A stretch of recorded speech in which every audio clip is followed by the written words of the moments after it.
Okay, we're going to talk about opiates this week, and I'm going to go through this. It's about a 20-minute presentation, and I'm going to start off by making sure that this is not mute. Looks like we're good. Nope. Okay, good. All right, so let's start off by just going over narcotic opiates. This is the poppy plant that you see here. It is in Afghanistan, different Middle Eastern countries, in different parts of the world. Not grown here. Don't think of it as the California poppy. It's a different type of poppy. And one of the big things is that you need to know is that this is commonly referred to as a naturally occurring substance derived from the opium poppy, and there's a synthetic substitute. All these drugs that relate to opioids are called narcotics because of their association with opium. It is estimated that 2 million people in the United States have had an opiate use disorder related to a prescription painkiller. This is where one of the places it begins. Although opiate narcotics possess abuse potential, they also have important clinical value. A lot of times, a lot of these drugs have clinical values. So it's when they get misused or we start to become dependent on them is when we start to open ourselves up to addiction. When I talk about narcotics, I'm talking about specifically substances from that include opiate derivatives. Now, sometimes people have incorrectly they've used it to talk about marijuana to cocaine, but this is specifically to opiates. The history of narcotics. It began with the Egyptians back, you can see it way back in history. It didn't begin with the Egyptians themselves, but you can see it in some of the writings from the Greeks, you can see Arab traders. There's a Chinese opium trade war that there's a question that's in your chapter reviews about this. And we have an opium use that's been going on for a long time. If you look back at the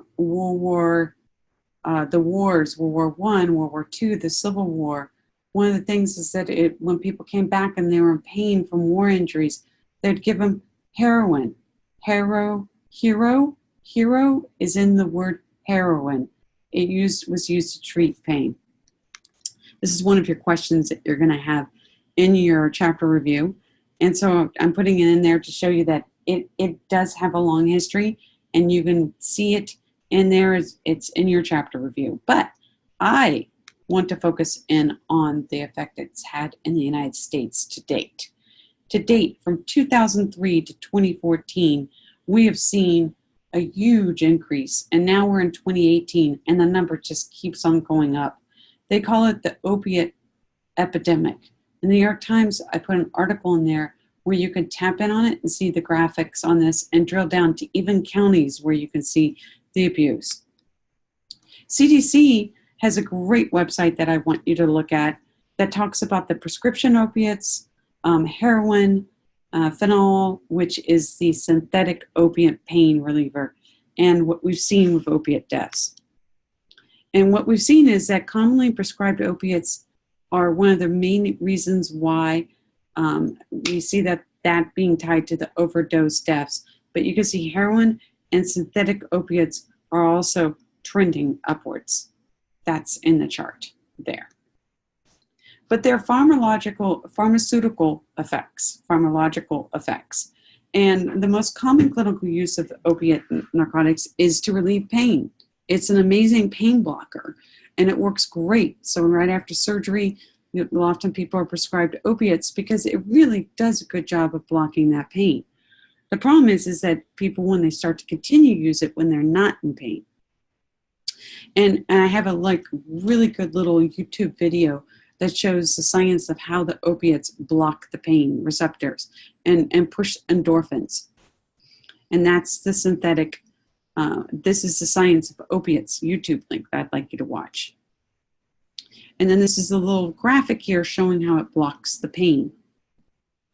And then another graphic from National Geographic showing how it blocks the pain. And you can blow that up and take a closer look at it. But this is basically the same principles that I've been showing with the NIH videos that show how drugs come in and they either block the reuptake or they mimic a neurotransmitter to release more of a good feeling neurotransmitter. So one of the big things is that morphine is often prescribed also. And then a tolerance builds, and often physicians try to underprescribe it so that people do not get addicted. That's a good protocol, although we do see overprescription happening. Here are the other narcotics to keep on the radar screen: morphine, methadone, phenol, hydromorphine, oxycodone, oxycontin, hydrocotton, Vicodin. And so you'll see these, codeine, you'll see that in cough syrup. So you'll see that there are a lot of different other types of derivatives of the opiates. So they all go, again, under that umbrella of narcotics. And one of the big things is that people need to understand is it causes depression, drowsiness, respiratory depression, so this respiratory system starts to slow down, nausea, vomiting, constipation because it slows down the GI system, inability to urinate, and a drop in blood pressure. One of the big things, remember I told you that one of the big things is prescription abuse, and guess what the primary source is? It's given by a friend or relative for free. That is where people start to get the drug misuse going, and then it turns into abuse. Second, is prescribed by a doctor, stolen from a friend, bought from a friend or relative, bought from a drug dealer, and others. So you can see how it is often abused or misused out there, and given by a friend or relative for free is one of the big ways that people get opiates. But it still continues to be a big problem, and we still see rates, even though we're tracking all this, and we're starting to see that overprescription is still a big problem. Here's the rates of overprescriptions per person, and you can see, looking at this, that the South and the central part of the United States really struggles with overprescription. In some cases, they talked about up to 1 out of every 4 people having access to an opiate prescription. So people start to get addicted to it, and it can happen within 2 to 3 weeks. They start to build up a physical dependency on it that starts to happen. A psychological dependency also starts to happen. And we talked about that. 2 to 4 weeks, they build up a tolerance to it. They become dependent. And so one of the big ways to do this is to make sure that only to use opiates when people are in pain. So as soon as the pain goes away, stop using it. Now, here's a big thing too, is that sometimes when people, after they finish surgery, they don't want to use the opiates because they're afraid they're going to get addicted to it. Yeah, a really highly addictive personality, sure, they need to be concerned about it. But if someone's in severe pain, opiates are very helpful in reducing that pain. As soon as that pain, that sharp pain drops, opiate use needs to stop. And so it's really important to pay attention to the dose and duration. So they need to really make sure that as soon as the pain stops, they stop using it. When they're in pain, it works really well. So I'm not saying don't use opiates ever, but only use it for how it's supposed to be used. Don't share drugs. Make sure that they're locked up, and only use it for when it needs to be used. And for doctors, they need to make sure that they screen. And if there's someone who has a highly addictive personality, they need to make sure that they're not overprescribing these drugs, or that they understand that this needs to be used with caution. So they need to be educated on the use and the abuse of this drug. I talked about the side effects already: constipation, drowsiness, things like that, and that they understand that there are side effects to opiates.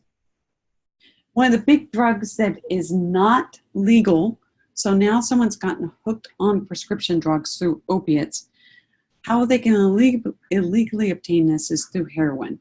Heroin is considered a Schedule I drug, and often it begins with misuse of a prescribed drug, and then people seek out heroin.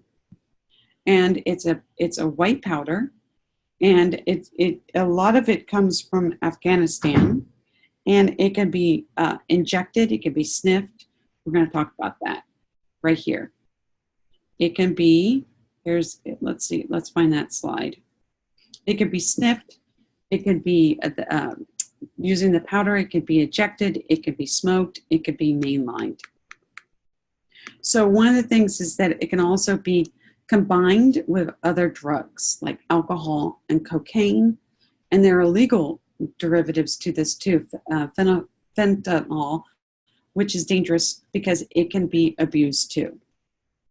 So one of the big things, as I talked about, is that people are abusing it, and they have shooting galleries where people can meet up and they can share needles, which obviously can lead to problems, crime, addiction, and it is definitely one of those things that when someone starts to become addicted to heroin, they lose inhibition, they become self-centered, and they're governed by a complete need to get their next fixed. And so you could say, well, why is heroin so popular? Well, it's cheap. It could be less than $10 a bag out on the street. But again, with the shooting galleries that I mentioned, where people meet up and they share needles and they shoot, it opens people up to HIV and AIDS and hepatitis.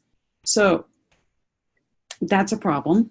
And then also you believe that heroin can be used safely if not injected. Not true. Not true. So it's associated also with popular use. It's supposedly really chic out there. I don't know about that, but you can kind of see that it's sometimes highlighted in movies in certain ways. But emergency visits continue to go up with narcotic overdoses, over 250,000 per year. There's definitely at the stages of dependency, so people start to become addicted after 2 weeks, and they have to go through withdrawals. And I talked to you about how they administer it here already. We sniff the power, injection, smoking, mainlining. So one of the big things is that people start to snort, smoke, and then they start to damage their veins, and they can collapse and become inaccessible. And so one of the big things is that we've seen HIV start to go up because people are sharing needles. Sometimes people use it when they're pregnant, and the infant also has withdrawal symptoms. So let's slow down and talk about these withdrawal symptoms. So someone becomes addicted to it. They shot up with heroin using needles. They snorted it.